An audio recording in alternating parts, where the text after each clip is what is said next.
Now, sabi niyo po, yung sa magazine, wala pong consent niyo, ilagay mukha niyo. How about dito po sa mga airport sa Cebu? Nandito po yung mukha niyo. Yan. Welcoming the tourists. That's actually not an airport in Cebu? Cebu. That, I believe, is in Boracay. Boracay. Boracay. So katikla na. Yes. Katikla na dong. Instead po ng picture, like I said, Yes, nothing yes. personal with you, Mama. Instead, sabi ko kanina, personality, ba't di na lang tayo maglalagay ng mga lugar na pwedeng puntahan na para, like I said kanina, for the end time, maingganyo yung mga tao na, sige, pupunta ko, ang ganda niyan. Di ba parang sa ibang lugar, tulad sa Dubai, if I go to other countries, sa airport pa lang nila, makikita mo nun sa walls yung mga lugar na pwede pupuntahan na you're being invited to go to that place. In this case, yan po ba, may authorization po kayo na ilagay yung picture niyo dyan? Senator Tulfo, I'm really glad that you brought this up because earlier you talked about the 5 lines that people are supposed to take before they can enter Boracay Island. That's in relation to this particular situation. So this matter was brought to us as far as the 1.5 hours of waiting time before you can go into Boracay. Considering that the port is being operated by the provincial government of Aklan, we then, as far back as 2 years ago, approached the governor as well as the mayor to provide guidance as far as how they can improve the tourist experience in Boracay. This then resulted in a public-private partnership between the private sector as well as the provincial government of Aklan to introduce an electronic system Layuas to. that would improve Layuas to bag. Oy! those lines, reduce the number of lines from 5 to 2 or 3, I believe, and reduce the waiting time from around 1.5 Anong bullseye hours nga tubag ba? to much less than that. Samok. As I recall, Oh. the product of the PPP was launched last year, and I'm told that this tarpaulin was put up because I was supposed to have arrived at the inauguration of this PPP project.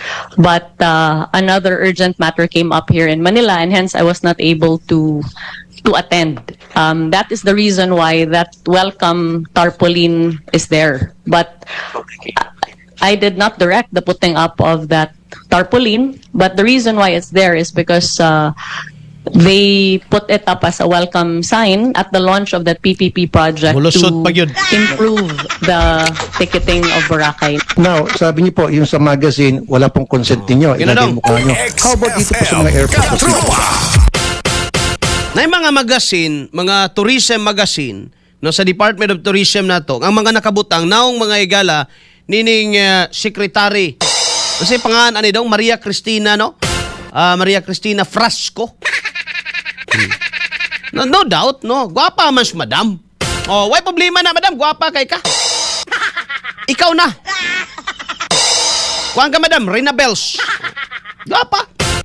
Pero, turismo man is Pilipinas, delikadesa na lampod.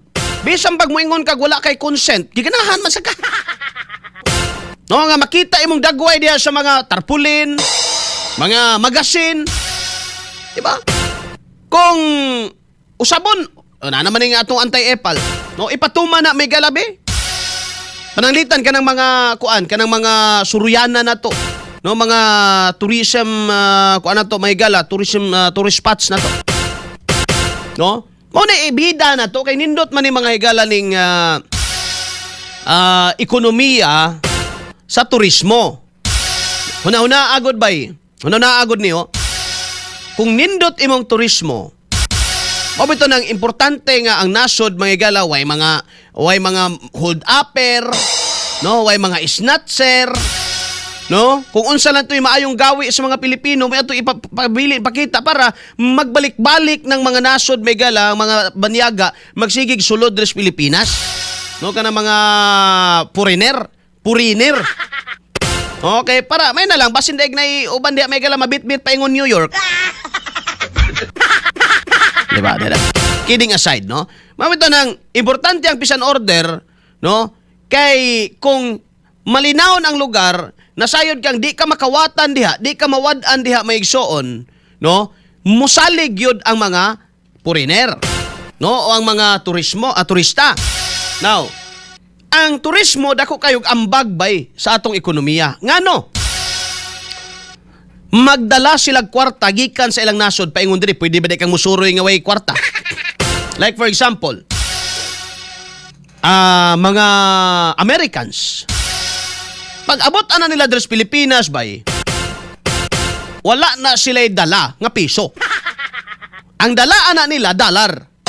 Natural, no? Dollar ang dala ana. So, pag abot diri, magpabaylo na sila, no? Magpabaylo either pwede man sa mag-withdraw. Oh, pero ang withdrawal ana nila may gala convertible gyapon. So, makatabang na. No, convert gyapon na ito peso. Pinakasayon na money exchange. Na siya dala mga igala pananglitan nga let us say $1,000. Pila man ang $1,000 karon panahon na? That's 59,000. Pila mang dollar karon dong? 59. No, 59, 58. Okay, libutang ta, 58. So 58,000 ang $1,000 mga higala.